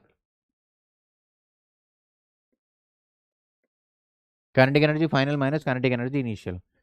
Work done by conservative forces को हम क्या लिख सकते हैं? माइनस डेल्टा यू, और ये क्या लिखा है? Work done by non conservative force, और ये क्या लिखा है? Delta K. समझे?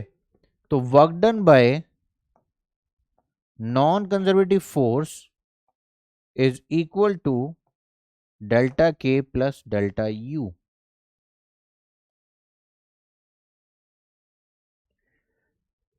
मेन चीज को ब्रेक किया, वर्क डन को ब्रेक किया दो फोर्सेस के टाइप के वर्क डन में, work done by conservative and work done by non conservative.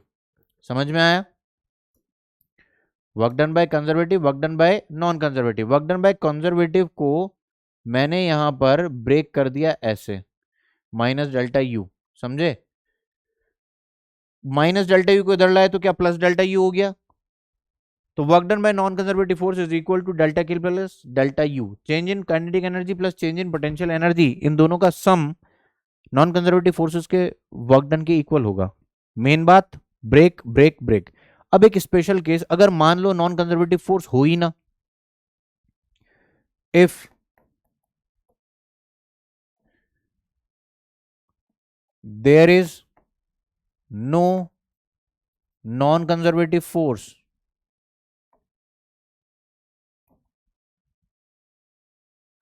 if there is no non-conservative force, if there is no non-conservative force, then work done by non-conservative force is zero.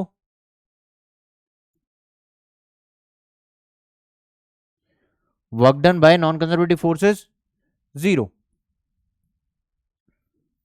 तो work done by non conservative force अगर zero हो गया तो zero is equal to delta K plus delta U. ये क्या लिखा है यहां पे, K final minus K initial plus U final minus U initial, और ये रहा जीरो। तो माइनस माइनस वाले दोनों उठा के इधर ले आओ, तो ये क्या हो गया, यू आई प्लस के आई, और ये क्या हो गया यहां पर, U F plus K F.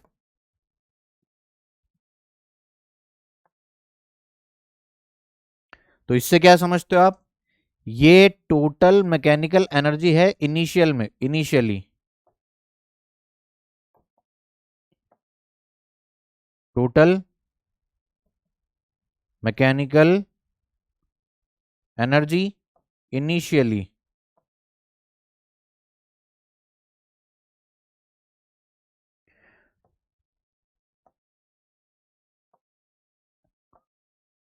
Total mechanical energy final. तो ये बात नोट करने वाली है, if there is no non conservative force तो total mechanical energy initial final same है, इसी से खेल होने वाले हैं। If there is no non conservative force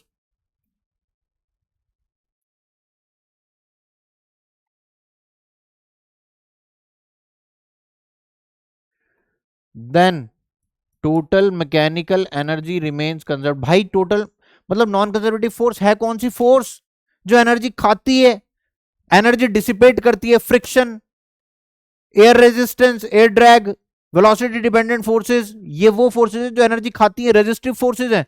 अब जब कोई एनर्जी खाने वाला ही नहीं है तो टोटल एनर्जी तो सेम रहेगी ना, आपस में अदला बदली करते रहेंगे, कौन, पोटेंशियल एनर्जी और काइनेटिक एनर्जी। अरे मैंने पार्टिकल को ऊपर चढ़ाया, ऊपर चढ़ाया चढ़ाया ले जाके छोड़ दिया, तो वहां पोटेंशियल एनर्जी सबसे ज्यादा हाई थी, जब छोड़ा काइनेटिक एनर्जी नहीं थी, जब नीचे आके धड़ाम से गिरा तो उसकी वेलोसिटी सबसे ज्यादा थी, पोटेंशियल एनर्जी जमीन पे आया तो मिनिमम है, लेकिन काइनेटिक एनर्जी मैक्सिमम हो गई। अरे बात समझ में आ रही कि नहीं आ रही यार। Then total mechanical energy remain conserved, total mechanical energy is initial is equal to total mechanical energy final. समझे या नहीं समझे?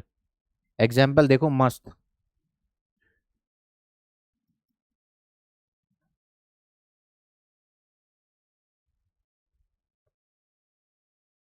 Example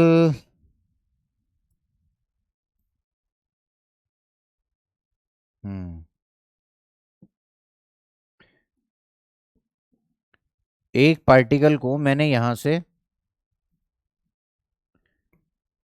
initial velocity the u not, तो ये पार्टिकल क्या करेगा, जाएगा जाएगा जाएगा जाएगा जाएगा और एक मैक्सिमम हाइट अटेन करके वापस आएगा आएगा आएगा आएगा आएगा आएगा आ जाएगा।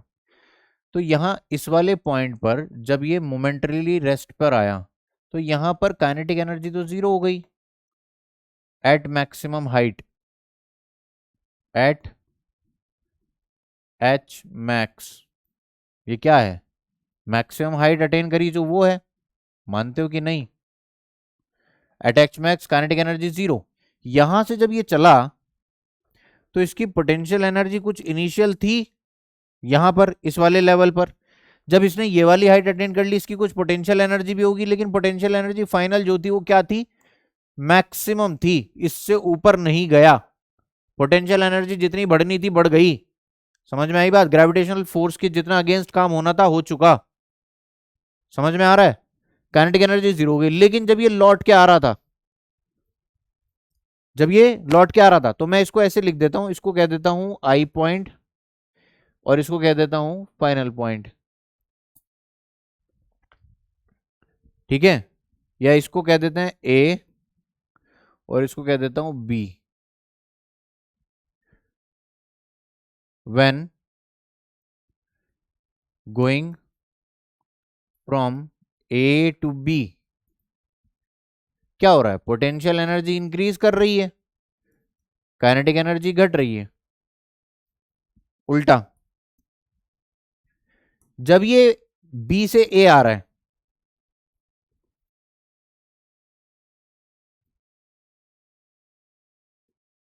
जब बी से ए जा रहा है तो काइनेटिक पोटेंशियल एनर्जी घटनी शुरू हो गई, और नीचे आ रहा था जब तो वेलोसिटी बढ़ी, मतलब काइनेटिक एनर्जी बढ़नी शुरू हो गई। उल्टा होता है। लेकिन total at each and every point,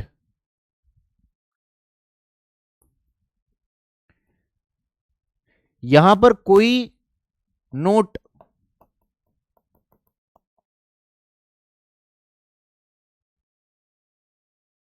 no non conservative forces, no non conservative forces, no non conservative forces involve, no non conservative forces involve, hence total mechanical energy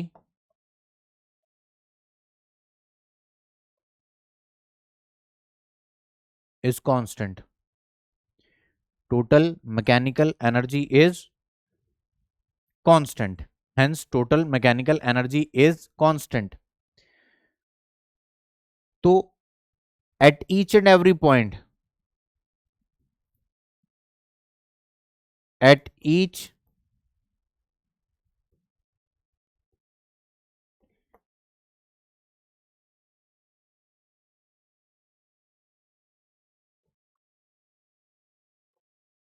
and every point between A and B, at each and every point between A and B, sum of potential energy and kinetic energy will remain conserved or will remain constant, will remain conserved or will remain constant. तो अब ये तो बात सिर्फ और सिर्फ gravitational force की है। मैं आपको एक और एग्जांपल यहां पर दिखाता हूं स्प्रिंग का।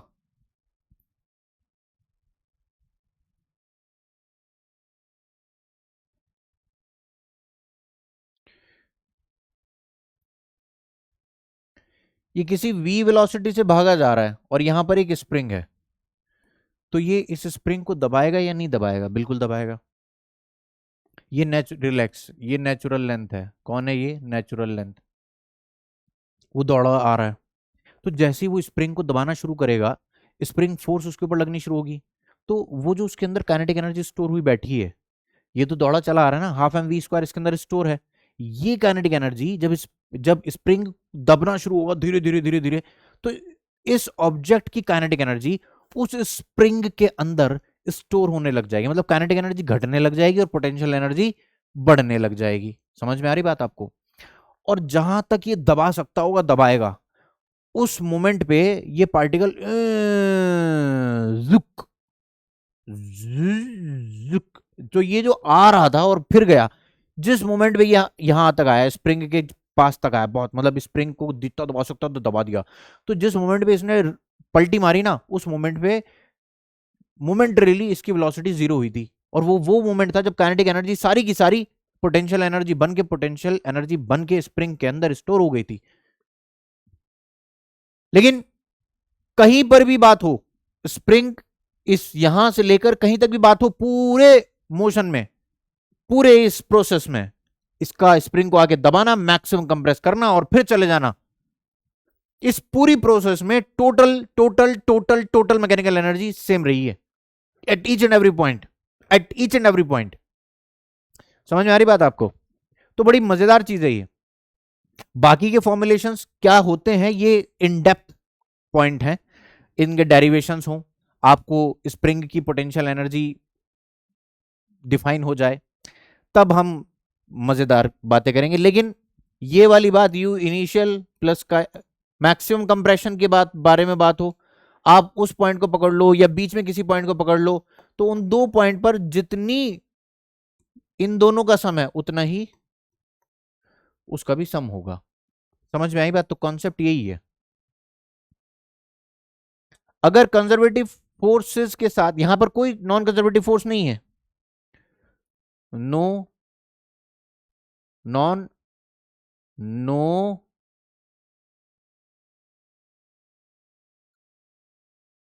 Non conservative forces, no non conservative forces involve, hence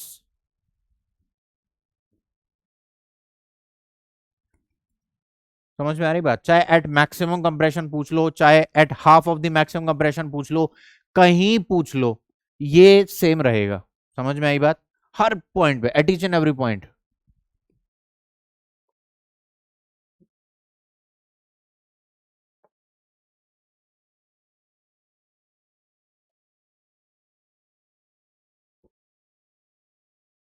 eight each and every point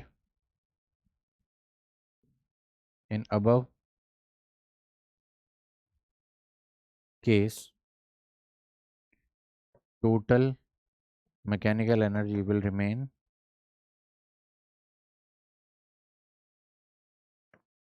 conserved। समझ में आया क्या? तो ये था मेरी तरफ से आपके लिए। और ऐसा मैं इलेक्ट्रोस्टैटिक फोर्स के लिए भी डिस्कशन कर सकता हूँ कि जितना पास लागू किया थोड़ा सा और कर सकते हैं, लेकिन जब तक हम पूरे पूरे फॉर्मूलाज नहीं सीख लेंगे तो उनके ऊपर हम सवाल नहीं कर सकते। ठीक है, तो फिलहाल मैं इसने इतने डिस्कशन के साथ यहीं पर इसी पॉइंट पर इस लेक्चर को ख़त्म करना चाहता हूँ।